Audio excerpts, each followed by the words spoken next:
जाल लग जाता है, एक कवच लग जाता है, तो उसको एंटी ड्रोन सिस्टम, मतलब कि उसको ड्रोन भेद ना पाए, उस इंद्रजाल को ड्रोन भेद ना पाए, ऐसा आर्टिफिशियल इंटेलिजेंस पावर कहाँ पर लॉन्च किया गया, किस कंपनी ने बनाया है?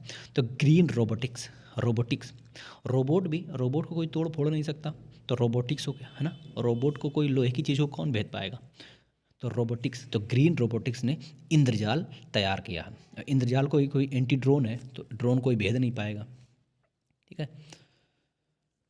By which year India has set a target of sending astronauts to the moon. देखो इंडिया भी टारगेट सेट कर रहा है कि हम भी एस्ट्रोनॉट्स को कहाँ भेजेंगे? मून पर। लेकिन कब? चंद्रमा पर कब भेजेगा? 2040 में। देखो यहाँ पे लिखा 2040, तो या तो 20 साल के इंसान को भेजा जाए, क्योंकि वो नई नई एज में होता है तो चीज़ों को ज़्यादा समझेगा, क्योंकि स्टार्टिंग में जो समझ आती है वो आगे चल के नहीं आती। तो या तो 20 साल का भेजें, या तो 40 साल का भेजे मेच्योर, जो बहुत ज़्यादा चीज़ों को पहले से समझा हो और ज़्यादा। तो या तो 20 साल का भेजे कोई इंसान, या फिर 40 साल का भेजा जाए। तो इस तरह से याद रखना, 2040 में मून मिशन होगा जिसमें एस्ट्रोनॉट भेजा जाएगा। अब इसरो के द्वारा भेजा जाएगा, ये तो पूछने वाली बात है नहीं। Under which project India developing it's long range defence system? कुसा, प्रोजेक्ट कुसा। देखो प्रोजेक्ट कुसा है जो, वो India developing it's long range defence system. Long range defence system मतलब कि ये दूर से ही डिफेंड कर देगा, कोई भी दुविधा आती है इंडिया पर तो ये दूर से उसको डिटेक्ट कर देगा। तो लॉन्ग रेंज डिफेंस सिस्टम है, ठीक है। कुसा, कुसा, कुसा से, हाँ याद रखना। Where did defence minister Rajnath Singh inaugurated the first edition of the Indian military heritage festival? अभी तक मिलिट्री से रिलेटेड फेस्टिवल हम लोगों ने नहीं मनाए हैं, लेकिन ये पहला ऐसा फेस्टिवल है जो इंडियन मिलिट्री के नाम से मनाया जा रहा है। इंडियन मिलिट्री हेरिटेज फेस्टिवल, इसके पहले आपने कभी नहीं सुना होगा। और देखो मिलिट्री की बात हो रही है तो जैसे बीएसएफ हो गया, आईटीबीपी हो गया, मतलब जो भी होते हैं उनके जो मेन हेडक्वार्टर होते हैं न्यू दिल्ली में ही होते हैं। तो न्यू दिल्ली में ही तो फेस्टिवल सेलिब्रेट किया जाएगा, क्योंकि वहाँ पर सारे डिफेंस सारी जो भी सेनाएं हैं उनके ज़्यादातर तुम्हें हेडक्वार्टर वहीं पर मिलेंगे, ठीक है ना। और डिफेंस मिनिस्टर राजनाथ हैं तो वही मनाएंगे। Which country launch the world fastest internet whose speed is 1200 gigabyte per second? देखो जियो ने तो इंडिया में लॉन्च किया है, बट चाइना तो आगे ही है, तो वो फास्टेस्ट इंटरनेट देगा 1200 GB पर सेकंड। हम लोगों को तो 20-25 आ जाती है, उतने में खुश हो जाते हैं। 1200 GB पर सेकंड देगा।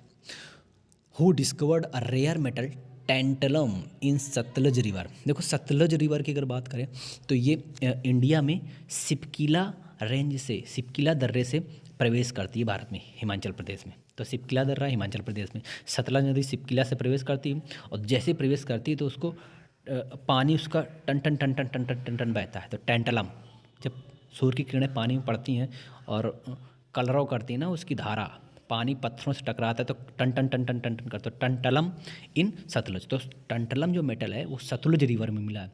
अब उसके जो नज़दीक ना उत्तराखंड की पंजाब का आईआईटी रोपड़, क्योंकि सतलज रिवर जो है ना वो पंजाब से भी होके जाती है, तो पंजाब के ही आईआईटी पंजाब का जो आईआईटी है ना, आईआईटी रोपड़, उसने ये मेटल सर्च किया। ओके, अब बात करते हैं इन्वायरमेंट एंड इकोलॉजी की। Who announced the launch of its first data dashboard on land degradation and desertification? देखो डिग्रेडेशन मतलब है क्षय होना, और डिसर्टिफिकेशन मतलब होता है डिज़र्ट में परिवर्तित होना। जैसे कि हमारी हरी वनस्पतियां हैं वो धीरे धीरे क्या हो रही हैं कि सूख जा रही हैं, डिज़र्टिफिकेशन हो जा रहा है। तो सिंपल सी बात है, तो यही संस्था करेगी डैशबोर्ड का उद्घाटन। UNCCD, इसका फुल फॉर्म होता है United Nations Convention to Combat Desertification. तो कॉम्बैक्ट मतलब लड़ना, बचाना, किससे? डिजर्टिफिकेशन होने से, ठीक है ना। Which has been announced as the 54th tiger reserve of India? Veerangana Durgavati tiger reserve Madhya Pradesh. तो 54वां टाइगर रिजर्व जो है ना, ये वीरांगना दुर्गावती टाइगर रिजर्व को मध्य प्रदेश ने बनाया है। जो 53वां है वो उत्तर प्रदेश का है, रानीपुर टाइगर रिजर्व, ठीक है ना। तो 53वां उत्तर प्रदेश का रानीपुर टाइगर रिजर्व, और 54वां वीरांगना दुर्गावती टाइगर रिजर्व मध्य प्रदेश का।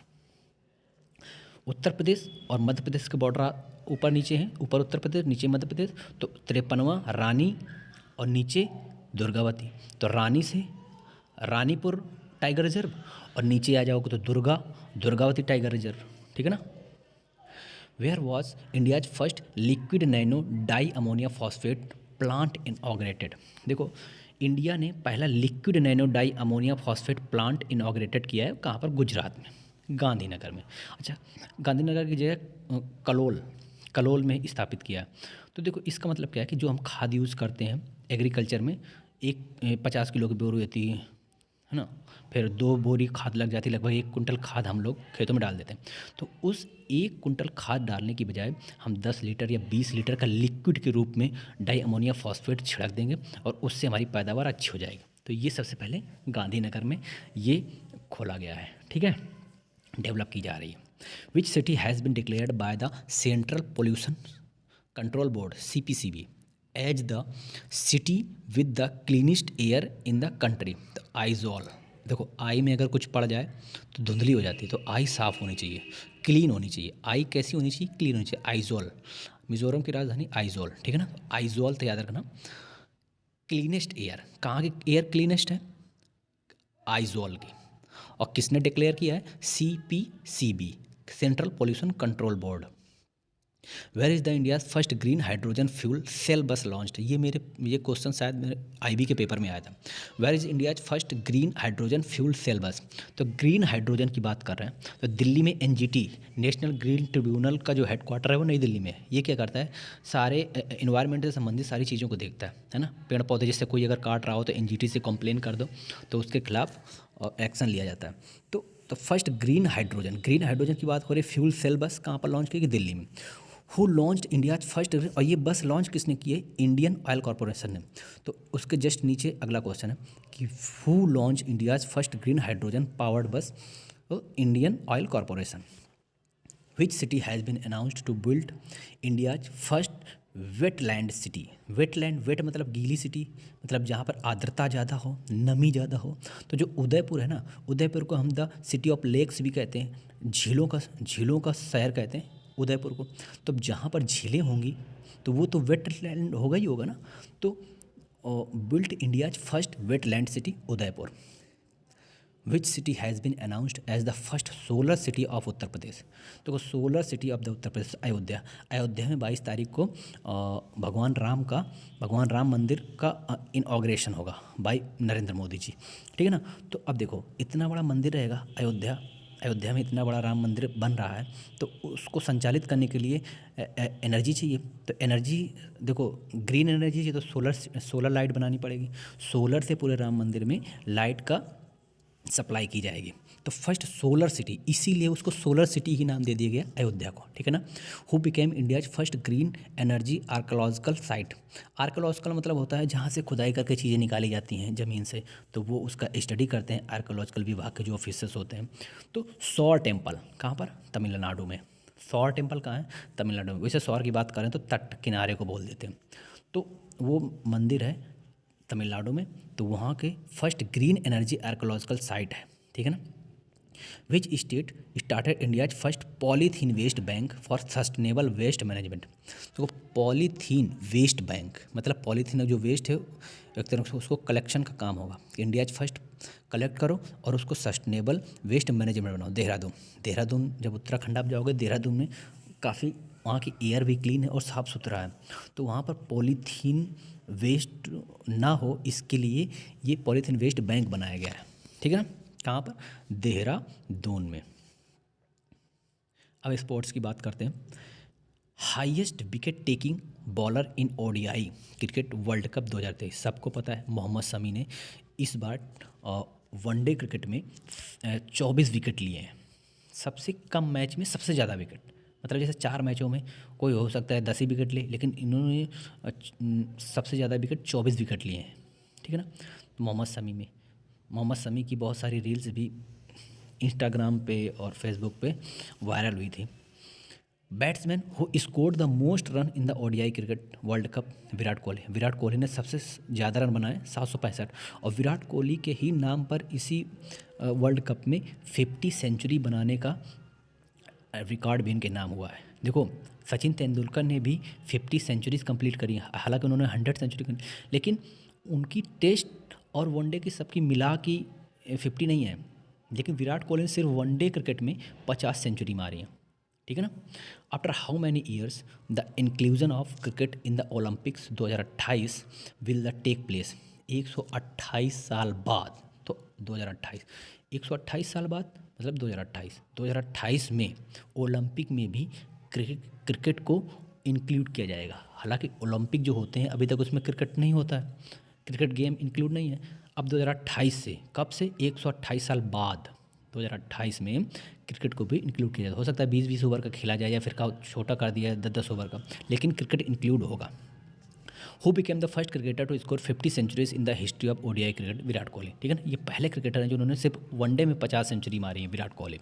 Who became the first Indian female cricketer to be inducted into ICC hall of fame, तो डायना एडुल्जी, इनका नाम हमने आज पहली बार सुना है, पहले नहीं कभी सुना, डायना एडुल्जी। तो आईसीसी हॉल ऑफ फेम मतलब इंटरनेशनल क्रिकेट जो कंट्रोल बोर्ड है उसमें हॉल ऑफ फेम होता है। उसमें क्या होता है, जो हमारे पुराने क्रिकेटर जो अच्छा खेले होते हैं तो उनके लिए एक हॉल ऑफ फेम बनाया जाता है, जहाँ पे उनकी गणना रखी जाती है और उनको अच्छा क्रिकेटर मानते हुए उनको एक पुरस्कार दिया जाता है एक तरह से, आईसीसी हॉल ऑफ फेम। तो डायना एडुल्जी, डायना को क्या करा गया, आईसीसी हॉल ऑफ फेम में इंडक्टेड किया गया।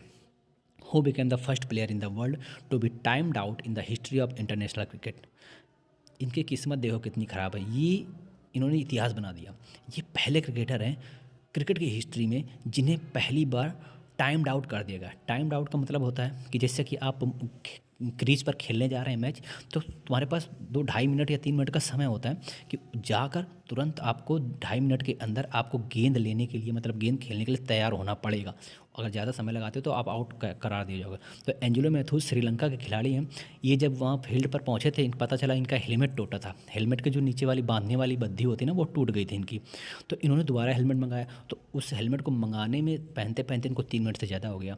तो इसीलिए बांग्लादेश के प्लेयरों ने अपील कर दिया और ये आउट करार दिए गए। ये पहले प्लेयर हैं, इनका नसीब देखो, हिस्ट्री भी। और इसके बाद शायद ये अब संन्यास भी ले लें। Which country will host the FIFA world cup 2034।